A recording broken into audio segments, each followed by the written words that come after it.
Godavari delta ఒకప్పుడు అంతర్జాతీయ వాణిజ్యానికి వేదిక. 17వ శతాబ్దంలోనే Dutch east India company Godavari డెల్టాలో పాగా వేసింది. అప్పటి యూరోపియన్ వ్యాపార యుగానికి సాక్ష్యంగా నిలిచిన డచ్ అధికారుల సమాధులు ఇప్పుడు కనుమరుగవుతున్నాయి.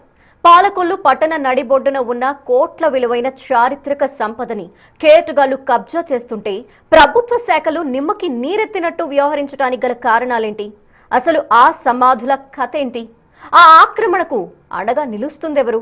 కోట్లాది రూపాయల పురావస్తు శాఖ స్థల కబ్జాపై Big TV ground report. Narasapuram తీరం ఒకప్పుడు డచ్ వ్యాపార సామ్రాజ్యానికి ముఖద్వారం. సుమారు 300 ఏళ్ల క్రితం గోదావరి ఒడ్డున విదేశీ వాణిజ్య నౌకలు నిలిపి పాలకొల్లును వ్యాపార కేంద్రంగా మార్చిన చరిత్ర డచ్ వారిది.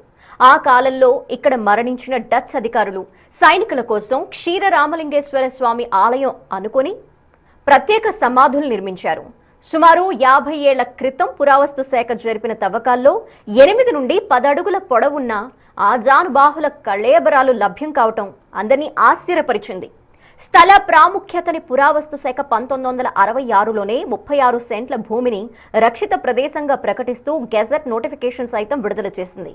కానీ నేడు ఆ చారిత్రక ఆనవాళ్లు మాయమవుతున్నాయి. ఆక్రమణదారుల పురావస్తు శాఖకి సంబంధించిన 36 సెంట్ల భూమిలో సుమారు 18 సెంట్లు ఆక్రమించి కొంత భాగం పక్కా వాణిజ్య భవనాలను నిర్మిస్తే మరికొంత భాగంలో పేదలు చిన్న చిన్న ఇళ్లు కట్టుకొని నివసిస్తున్నారు. అక్కడ పాలకొల్లులో కోట్లాది రూపాయల ప్రభుత్వ స్థలం కబ్జాకు గురవుతుంది. పాలకొల్లు ప్రైమ్ సెంటర్లో సుమారుగా 36 సెంట్ల ప్రభుత్వ భూమి ఆర్కియాలజీ గుర్తించింది 1966లోనే. ఈ జీవో కాపీ కూడా వారు ఇవ్వటం జరిగింది. డచ్ సమాధులు ఎక్కడైతే నేను నుంచున్నానో నా పాదాల కిందంతా కూడా డచ్ సమాధులు ఉన్నాయి. డచ్ సిమెట్రీగా గుర్తించింది. డచ్ వారికి సంబంధించినటువంటి అవశేషాలను ఇక్కడ నుండి తీసుకెళ్లి విజయవాడ మ్యూజియంలో కూడా భద్రపరిచారు. అటువంటి పురావస్తు శాఖ చెందిన 36 సెంట్ల స్థలం ఇప్పుడు కబ్జాకు గురవుతుంది. సుమారుగా గజం ఇక్కడ 2 నుండి 3 లక్షల రూపాయలు ఉంటుందని చెప్తున్నారు. అయినా కూడా పురావస్తు శాఖ అధికారులు కనీసం ఈ స్థలం వైపు కన్నెత్తి చూడలేదు, పట్టించుకోవట్లేదు. రికార్డెడ్ ఎవిడెన్స్లు ఉన్నా కూడా 1966 19 మార్చిన జీవో ఇచ్చారు. ఈ స్థలాన్ని పురావస్తు శాఖ అంటే డచ్ సిమెట్రీ కాబట్టి దీన్ని స్వాధీనం చేసుకుంటున్నాం, పురావస్తు శాఖకి చెందిన స్థలంగా గుర్తిస్తున్నాం అని కూడా చెప్పారు. అయినా కూడా ఈ స్థలానికి సంబంధించి సర్వే నెంబరు 518లో ఉన్న సర్వే నెంబర్లో ఈ పురావస్తు శాఖ తీసుకుంటుందని చెప్పారు. మీకు జీవో ప్రకారం ఒకసారి చెప్పే ప్రయత్నం చేస్తాను. ఎందుకంటే దీని బౌండరీస్ స్థలం బౌండరీస్ వచ్చేసరికి తూర్పున క్షీరరామలింగేశ్వర స్వామి దేవాలయం అన్నారు. అంటే తూర్పు వైపు మీరు చూస్తుంది ఈస్ట్. ఆ గుడి కూడా పంచారామాల్లో ప్రముఖ పుణ్యక్షేత్రం అది. ఆ గోడ కూడా మీరు చూడొచ్చు, అది బౌండరీ. తూర్పు వైపున బౌండరీ అది ఉంది. నెక్స్ట్ నార్త్ వచ్చేసరికి సౌత్న టెర్రస్డ్ బిల్డింగ్ అన్నదాన సమాజం, సౌత్ వచ్చేసరికి అక్కడ అన్నదాన సమాజం బిల్డింగు అది కూడా అట్లాగే ఉంది. అంటే ఈ 2 దిక్కుల మధ్య ఇక్కడ కరెక్ట్గానే ఉంది. నార్త్ వచ్చేసరికి టెర్రస్డ్ బిల్డింగ్ ఆఫ్ శ్రీ బంగారు మాణిక్యాలరావు, అంటే ఇటువైపు నార్త్లో బంగారు మాణిక్యరావు గారి బిల్డింగ్ ఎక్కడ వరకు ఉందో అక్కడ వరకు కూడా ఈ పురావస్తు శాఖ స్థలం ఉండాలి. కానీ ఇక్కడ చూస్తే ఇక్కడ వేరే వాళ్ళు గోడ కట్టారు. ఇది మీరు చూస్తున్న ఈ బిల్డింగ్ అంతా కూడా పురావస్తు శాఖ చెందినటువంటి స్థలంలో కట్టిన ఆక్రమించిన స్థలం. గోడ కూడా కట్టడం చూశారు. ఈ గోడ కట్టి ఆక్రమించి అంటే 36 సెంట్లు ఇంకా ఇది లోపలికి ఉండాలి. మీరు చూస్తే బంగారు మాణిక్యాలరావు గారిది ఎక్కడైతే స్థలం ఉందో అది హద్దు దీనికి. మరి ఈ ఆక్రమణ ఎవరు ఎందుకు ఆక్రమించారనేది మరి అధికారులే సమాధానం చెప్పాలి. టౌన్ ప్లానింగ్ వాళ్ళు కూడా దీనికి సంబంధించి రికార్డెడ్గా టౌన్ సర్వే వాళ్ళు పాలకొల్లు మున్సిపాలిటీ ఇచ్చినటువంటి రికార్డెడ్ ఎవిడెన్స్ కూడా మన దగ్గర ఉంది. సుమారుగా మీరు చూస్తే ఇక్కడ ఎవరెవరు ఇక్కడ ఎంక్రోచ్మెంట్ చేశారో వారికి సంబంధించిన వివరాలతో పాటు వారి సైటు ఎంత మేర కబ్జా చేశారనేది కూడా పూర్తి స్థాయిలో ఇక్కడ ఉంది. మరి ఇంత కబ్జా జరుగుతుంటే లక్షలాది రూపాయలు, కోట్ల రూపాయలకు సంబంధించిన స్థలం పురావస్తు శాఖకి చెందింది. అందులోనూ చరిత్ర ఆనవాళ్ళు ఉన్న స్థలం కబ్జాలు చేసి ఇలా గోళ్ళు కట్టి బిల్డింగ్లు పెట్టి వ్యాపారాలు చేస్తుంటే అధికారులకు ఎందుకు కనపట్లేదు? పురావస్తు శాఖ అధికారులు మామూలుగా మా స్థలాల్లో ఫోటోలు వీడియోలు తీయాలంటేనే అనుమతులు కావాలంటారే, అక్కడ ఇటుక వేయాలన్నా ఇటుక తీయాలన్నా అనుమతులు కావాలంటారే. పెద్ద పెద్ద బిల్డింగ్లు కాంక్రీట్ స్ట్రక్చర్లు కట్టేశారు. కోట్లాది రూపాయలు. పాలకొల్లు క్షీర రామలింగేశ్వర స్వామి గుడి వెనకాలే ఆ గోడే హద్దు. ఆ గుడి వెనకాల ఉన్నటువంటి స్థలం పురావస్తు శాఖ చెందింది. ఈ కింద మొత్తం మీరు చూస్తున్న ఈ 36 సెంట్ల భూమిలో కూడా ఈ కిందంతా కూడా డచ్కి సంబంధించిన సమాధులు ఉన్నాయి. అంటే చరిత్ర ఆనవాళ్ళు ఉన్నాయి. 17వ శతాబ్దంలో డచ్ వాళ్ళు భారతదేశానికి వచ్చినప్పుడు వాణిజ్య కేంద్రంగా అటు ఓడరేవు నర్సాపురం కానీ పాలకొల్లుగా వాణిజ్య కేంద్రంగా ఉన్నప్పుడు ఆ డచ్ వాళ్ళు వచ్చినప్పుడు వారు వాడుకున్నటువంటి సిమెట్రీ డచ్ సిమెట్రీగా కూడా నోటిఫై చేశారు. మరి ఇంత ఇక్కడ నుండి డచ్ వారికి సంబంధించినటువంటి అవశేషాలను తీసుకువెళ్ళారు అస్థిపంజరాలు. సుమారుగా అప్పుడు ఇక్కడ స్థానికులు గుర్తు చేసుకున్న దాని ప్రకారం 10 నుండి 12 అడుగుల అస్థిపంజరాలను కూడా తీసుకువెళ్ళామని చెప్తున్నారు. అటువంటి చరిత్ర ఆనవాళ్ళు ఉన్నటువంటి స్థలంలో చరిత్రకు సంబంధించినటువంటి మ్యూజియం ఏదో ఒకటి కట్టాల్సింది పోయి ఆక్రమార్కులకు కబ్జాదారులకు మరి స్థలం కబ్జా చేస్తుంటే అధికారులు ఎందుకు అడుగురు? ఎవరన్నా రోడ్డు పక్కన చిన్న బండి పెట్టుకుంటేనో తోపుడు బండి పెట్టుకుంటేనో పోలీసులు రెవెన్యూ వాళ్ళు మున్సిపాలిటీ వాళ్ళు అడావడి చేస్తారు. అలాంటిది కోట్లాది రూపాయల స్థలం కబ్జాకు గురవుతుంటే పాలకొల్లు నడిబొడ్డులో ఉన్నటువంటి పురావస్తు శాఖకు చెందిన 36 సెంట్లో సుమారుగా 18 సెంట్లు ఆక్రమణకు గురైతే ఇప్పటివరకు అధికారులు ఎటువంటి చర్యలు తీసుకోలేదు. కనీసం మిగిలిన 18 సెంట్లకు సంబంధించిన బౌండరీస్ ఫిక్స్ చేసి పోనీ ఇక్కడ ఏమన్నా ఎవరు లోపలికి రాకుండా చేస్తున్నారంటే అది కూడా లేదు. డంపింగ్ యార్డ్ లాగా ఈ చుట్టుపక్కల వారు అందరూ కూడా దీన్ని ఒక డంపింగ్ యార్డ్ లాగా వాడుతున్నారు. పాలకొల్లుకు చెందిన సామాజిక కార్యకర్త దుర్గా ప్రసాద్ దీని మీద కొంత దృష్టి కేంద్రీకరించి లీగల్గాను రిప్రజెంటేషన్ ఇస్తున్నారు. డిప్యూటీ సీఎంకి ఇచ్చారు. పురావస్తు శాఖకు సంబంధించినటువంటి ఉన్నతాధికారులు దృష్టికి సైతం తీసుకెళ్లారు.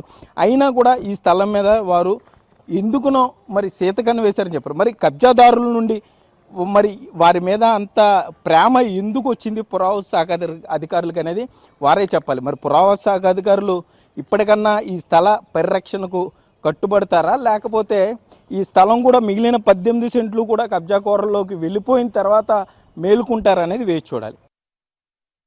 పాలకొల్లు నియోజకవర్గంలో పంచారామంలో ప్రసిద్ధ పుణ్యక్షేత్రమైన క్షీర రామలింగేశ్వర స్వామి ఆలయ సరిహద్దుగా 518 సర్వే నంబర్లో సుమారు 36 సెంట్ల భూమి పురావస్తు శాఖ ఆధీనంలో ఉంది. పాలకొల్లు నడిబొడ్డున ఈ స్థలం ఉండటంతో ఇక్కడ గజం రేటు సుమారు 2 లక్షల పైమాటగా చెప్తున్నారు స్థానికులు.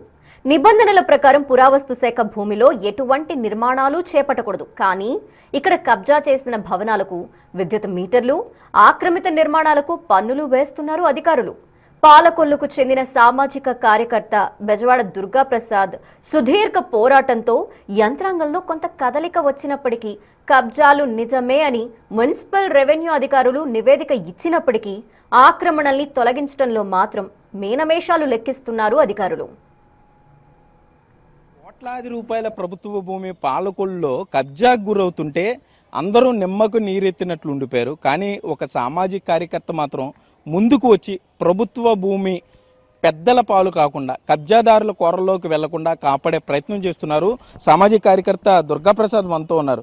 సార్, ఏంటి ఈ స్థలానికి ఉన్నటువంటి ప్రాముఖ్యత ఏంటి? అసలు ఎంత మేర ఈ స్థలం ఇప్పుడు వాల్యూ ఎంత ఉంది, ఎంత కబ్జాకు గురైంది?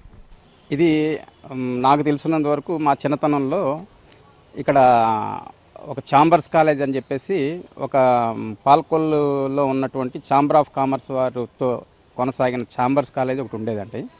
ఆ కాలేజ్ షెడ్లు, రేకుల షెడ్లను టెంపరీ కన్స్ట్రక్షన్ తోటి ఉండేది. వారు ఆ కాలేజీని తీసి పునర్నిర్మించే ప్రక్రియలో ఇక్కడ తవ్వకాలు కొనసాగించగా అస్థిపంజరాలు బయటపడటం జరిగిందండి. ఆ అస్థిపంజరాలు కూడా సుమారు 10-12 అడుగుల ఉండటంతో వారికి అనుమానం వచ్చి ఇది ప్రభుత్వ దృష్టికి తీసుకెళ్ళగా ప్రభుత్వం అప్పుడు ఆర్కియాలజీ డిపార్ట్మెంట్ వారు వచ్చి 1966లో ఇక్కడ తవ్వకాలు చేశారండి. ఆ తవ్వకాల్లో హస్తపంజరాలే కాకుండా కొన్ని వస్తువులు, ఆభరణాలు, వారు ఉపయోగించినటువంటి అప్పట్లో ఉపయోగించినటువంటి వస్తువులు, శిలాఫలకాలు ఇలాంటివన్నీ కూడా బయటపడటంతో వాటిని ఇక్కడి నుంచి తరలించి మన అప్పట్లో ఉమ్మడి ఆంధ్రప్రదేశ్లో ఉన్నటువంటి హైదరాబాద్లో ఉన్న మ్యూజియంలో కొన్ని, అలాగే మన విజయవాడ బాపు సెంటర్లో ఉన్న మ్యూజియంలో కొన్ని భద్రపరిచి కొన్నేమో ప్రదర్శనార్థం ఉంచారు. అప్పుడు తర్వాత ఇంకా ఇది ఎవరో పట్టించుకుపోవటంతో ఒక డంపింగ్ యార్డ్ కింద తయారైందండి. ఇంచుమించు 4-5 దశాబ్దాలుగా ఇక్కడ డంపింగ్ యార్డ్ అయిపోవడంతో ఒక 10-12 అడుగుల ఎత్తు చెత్త పేరుకుపోయింది. ఆ చెత్తను తొలగించే ప్రక్రియలో గత పుష్కరాల టైంలో డాక్టర్ నిమ్మల రామానాయుడు గారు దీన్ని డెవలప్ చేద్దామనే ఉద్దేశంతో ప్రయత్నం చేయగా ఒక వర్గం వారు వచ్చి ఆయన చేసే పనిని ఆపడంతో ఆయన అప్పటితోటి ఇంకా కాంట్రవర్సీకి వెళ్ళడం ఎందుకని చెప్పేసి ఆ పనిని అక్కడే విరమించేసి ఆయన వదిలేశారు. దీన్ని వదిలేస్తే మేము గతంలో 2024లో 24 ముందు సుమారు ఒక 4 సంవత్సరాల నుంచి పక్కనే ఉన్నటువంటి క్షీరారామలింగేశ్వర స్వామి దేవాలయంలో ఉన్నటువంటి శాసనాల కోసం ప్రయత్నం చేస్తూ ఉండగా మాకు ఈ విషయం బయటకు తెలిసి దీన్ని పట్టించుకుని ఈ డంపింగ్ యార్డ్ని ప్రజెంట్ పనిచేస్తున్నటువంటి బందెల విజయసారథి అనే కమిషనర్ గారి సహకారంతో డంపింగ్ అంతా కూడా క్లియర్ చేయడం జరిగిందండి. కానీ ఆ డంపింగ్ని క్లియర్ చేసిన తర్వాత ఇక్కడ ఉండవలసినటువంటి 36 సెంట్ల స్థలంకు గాను 18 సెంట్లు మాత్రమే ఉన్నదనేది నిర్ధారణ అయింది. మిగిలిన 18 సెంట్లని ఆక్రమించుకుని ఆ దురాక్రమణ చేసినటువంటి వ్యక్తులు ఈరోజు వరకు దాన్ని ఖాళీ చేయకపోవటం, అలాగే దీని మీద ఇక్కడ జిల్లా మన ఎంఆర్ఓ స్థాయి నుంచి చీఫ్ సెక్రటరీ స్థాయి వరకు కూడా అన్ని ఆధారాలతో ఫిర్యాదు చేసినా సరే నిమ్మకు నీరెత్తినట్టు ఉన్నటువంటి మామూలుగా రక్షిత ప్రదేశం అంటే రక్షిత ప్రదేశంలో బోర్డులు ఉండాలి. అందులోనూ ఆర్కియాలజీ అంటే ఎవరో మొబైలైజ్ చేస్తే మొబైల్ అయ్యేది కాదు. చాలా లీగల్గా కూడా ఫార్మాలిటీస్ ఎక్కువ ఉంటాయి. అయినా కూడా ఇక్కడ స్థలం కొట్టేశారు. కారణం ఏంటి అనుకుంటున్నారు? ఇది పూర్తిగా ఏంటంటే దీని వెనక రాజకీయ నాయకుల హస్తం ఉండొచ్చు, అలాగే వారిని సమర్థిస్తూ ఉన్నటువంటి అసమర్థ అధికారులు కూడా దీనికి తోడ్పాటు ఉందని చెప్పేసి నేను ఖచ్చితంగా చెప్పాను. ఆర్కియాలజీ అధికారుల దృష్టికి మీరు 18 సెంట్ల ఆక్రమణ గురిందని చెప్తే వాళ్ళు ఏమంటున్నారు? ఇప్పుడు చర్యలు ఏం తీసుకుంటాం అంటున్నారు? పోనీ లీగల్గా ప్రొసీడ్ అవుతున్నారు వాళ్ళు? ఆర్కియాలజీ ఏడీ గారు గత 4-5 సంవత్సరాల్లో ఒక 4-5 పర్యాయాలు అక్కడ వచ్చారండి. అలాగే డీడీ గారు కూడా ఒక 2 సార్లు వచ్చారు. కానీ వచ్చి కూడా చూసి వెళ్ళిపోవటమే తప్పించి వారి చేతిలో ఏమీ లేదు కనుక వారు పై స్థాయి నుంచి వచ్చే ఆర్డర్స్ కోసం ఎదురు చూస్తున్నామనే మాట ఈ రోజు వరకు చెప్తున్నారండి. ఏంటి మరి మీరు లీగల్గా ఫైట్ చేద్దాం అనుకుంటున్నారా ఈ స్థలాన్ని? అంటే ఆల్రెడీ రక్షిత స్థలంగా 1966లోనే ప్రకటించారు. ఇప్పుడు సగం పోయింది. మీలాంటి వాళ్ళు లేకపోతే మిగతా సగం కూడా పోయే పరిస్థితులు ఉన్నాయి. నెక్స్ట్ స్టెప్ ఏం చేద్దాం అనుకుంటున్నారు? ఇది ఖచ్చితంగా మిగిలిన సగం కూడా దురాక్రమణ చేసే ఉద్దేశంతో కొంతమంది ఉన్నారని తెలిసి మాత్రమే నేను దీంట్లో ఎంటర్ అవడం జరిగిందండి. ఇది పూర్తిగా ఏంటంటే చట్టవిరుద్ధమైన కార్యక్రమం. ఈ దురాక్రమణ తొలగించడానికి గతంలో సుప్రీంకోర్టు కానీ ఏపీ హైకోర్టు కానీ ఎన్నో తీర్పులు ఇచ్చింది. ఆ తీర్పుల్ని అమలు చేయడానికి కూడా అధికారులకి దమ్ము సరిపోవట్లేదు. అంటే దమ్ము సరిపోవట్లేదు అంటే వీళ్ళ చట్టాలను అమలు చేయడానికి ఉద్యోగాలు చేస్తున్నారా, లేకపోతే రాజకీయ వ్యవస్థను బలపరచడానికి ఉద్యోగాలు చేస్తున్నారా అనేది అర్థం కావట్లేదు.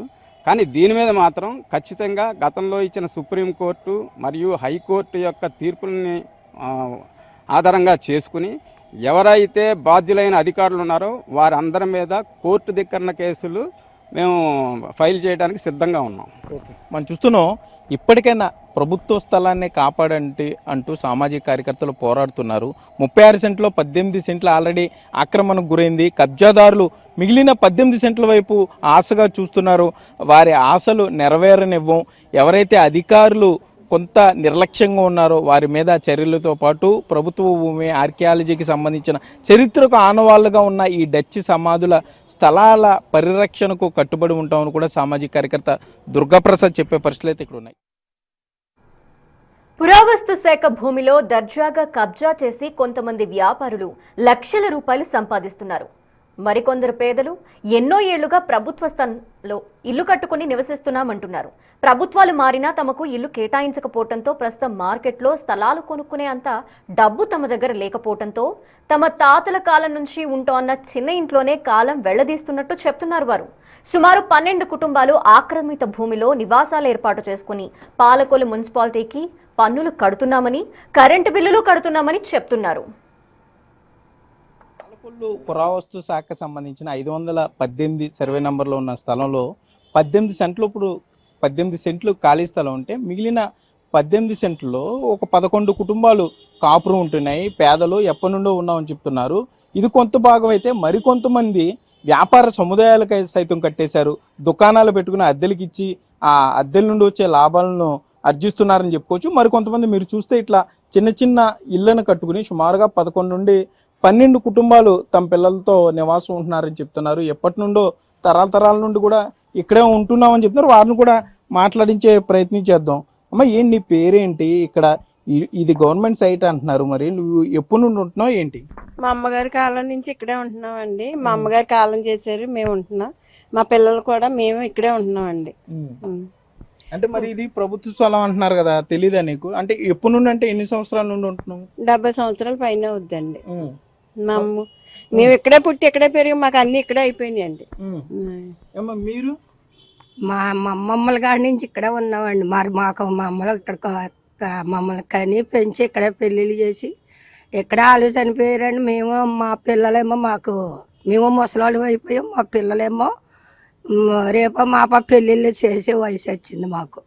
మా పిల్లలకి మనవాళ్ళు కూడా పుట్టేశారండి. 2-3కి 4-5 కుటుంబాలకు పెళ్లిళ్ళు చేసుకున్నాం ఇక్కడ మేము. అమ్మా, ఇప్పుడు ఇది పురావస్తు శాఖ స్థలము అని చెప్తున్నారు, మరి మీకు ఆ విషయం తెలీదా? లేకపోతే ఎట్లా, ఎవరన్నా మీకు స్థలాలు ఇచ్చి ఇక్కడ ఉండమన్నారా? ఎప్పుడుదోనండి, ఇది బ్రిటిష్ వాళ్ళదని అన్నారు. ఇప్పుడు బ్రిటిష్ వాళ్ళదండి. ఇది గవర్నమెంట్ కి సంబంధం అయితే మాకు ఏమీ చేయలేదు. ఇక్కడ గవర్నమెంట్ మాకు ఏ సాయం చేయలేదు. అమ్మా, ఏంటమ్మా, ఎంతమంది ఉంటారు? ఇదేనా మీ ఇల్లు? ఎంతమంది ఉంటారు మీ ఇంట్లో? ఎప్పుడు నుండి ఉన్నారు ఇక్కడ? 4 ఉంటామండి. మా అమ్మగారు వాళ్ళు చిన్నప్పటి నుంచి మా మామగారు వాళ్ళు ఉండేవాళ్ళం అండి. అప్పటి నుంచి మేము అలాగ వచ్చి ఉంటున్నామండి. మేము అక్కడ అద్దెకుండేవాళ్ళం అండి. పిల్లలతోటి అవి కట్టుకోలేక ఇక్కడికి మా అమ్మగారి ఇంటికి వచ్చాము. అప్పటి నుంచి ఇక్కడే ఉంటున్నామండి. మరి ప్రభుత్వ స్థలం అంటున్నారు కదమ్మా, మరి కరెంటు, మీకు ఇంటి పన్ను ఇవన్నీ ఎలా మరి అవి కడుతున్నారు? మీరు? కడుతున్నామండి, అన్ని కడుతున్నాం. కరెంటు బిల్లు, ఇంటి పన్ను అన్ని కడుతున్నాం, అన్ని చేస్తున్నాం. ఎంత వస్తుంది కరెంట్ బిల్ మీకు? అలాగా 700-600 అలాగ వస్తుందండి. ఓకే. అంటే మరి ఇదంతా ఇప్పుడు మీరున్నది 11-12 మంది ఉన్నామని చెప్తున్నారు కుటుంబాలు, ఇల్లు కట్టుకున్న వాళ్ళు, పేదలు. మరి మీ అందరికి తెలియదమ్మా ఇది ప్రభుత్వ స్థలం అని, ఇది బ్రిటిష్ వాళ్ళని మీకు తెలియదా? మరి మాకు తెలియదండి. చిన్నప్పుడు అంటే మా అమ్మగారు వాళ్ళు చెప్పేవారండి. వాళ్ళు ఉండేవారు కదండి. మా అమ్మగారు మా మామగారు వాళ్ళు ఉండేవారండి. 60 సంవత్సరాలు 70 సంవత్సరాలు అవుతుందండి ఉండి. ఇప్పుడు అప్పుడు కాదు కదండి. దాన్ని బట్టి మాకు అలాగే తెలుసండి. మా మామలు చనిపోయారండి, మా అమ్మలు చనిపోయారు. మేమేమో మాకు ఈ వయసు వచ్చింది. ఎవరు చనిపోయారు ముందు? మా అమ్మమ్మలు చనిపోయారండి, మా అమ్మలు చనిపోయారు. ఇప్పుడు మేము ఆ వయసు వచ్చింది మాకు. అలాగే ఉన్నామండి ఇక్కడ ఏనాడు నుంచో. 6 తరాల నుంచి ఉంటున్నామండి. మాకు పిల్లలు పుట్టారండి. మా అమ్మాయికి మా అబ్బాయిలు పుట్టారు. పెళ్ళిళ్ళు అయినాయండి వాళ్ళకి. మరి 4-5 తరాల నుంచి ఉంటున్నామండి.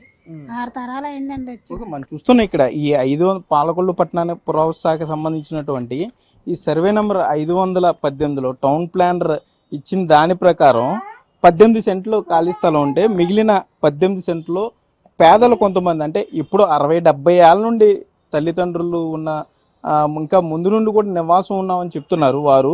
మిగిలిన కొంతమంది తెలివైన వాళ్ళు మాత్రం ఇట్లా కొంతమంది పేదలు ఇల్లు కట్టుకుని వాళ్ళ నివాసం ఉంటే, కొంతమంది తెలివైన వాళ్ళు మాత్రం ఈ బౌండరీస్లో, మెయిన్ రోడ్డు వచ్చే బౌండరీస్లో వ్యాపార సముదాయాలు కట్టేశారు, పెద్ద పెద్ద షాపింగ్ కాంప్లెక్స్లు కట్టేశారు, అద్దెలు కూడా తీసుకుంటున్నారు.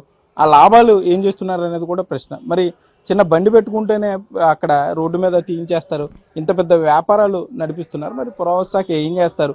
మరి పేదలు సుమారుగా 12 కుటుంబాలు ఈ ప్రభుత్వానికి సంబంధించిన స్థలంలో తెలియక ఎప్పటి నుండో ఇక్కడే జీవనం వెల్లదీస్తున్నాం, ఇక్కడే మా జీవితం కూడా ఇక్కడే పూర్తవబోతుంది అంటూ కూడా చెప్తున్నారు. మరి వీరికి ఏ విధంగా ప్రభుత్వం న్యాయం చేస్తుంది అనేది కూడా కొంత వేచి చూడాలి.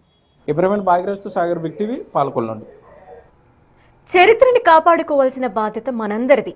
ఇక్కడ కోట్ల విలువైన భూమి కోసం చరిత్రనే సమాధి చేస్తున్నారు కబ్జాదారులు. అధికారులు ఎప్పటికైనా స్పందించి నిబంధనల ప్రకారం ఆక్రమణలు తొలగించి పురావస్తు శాఖ స్థలాన్ని, చారిత్రాత్మక డచ్ సమాధుల్ని కాపాడుతారో లేదో వేచి చూడాలి.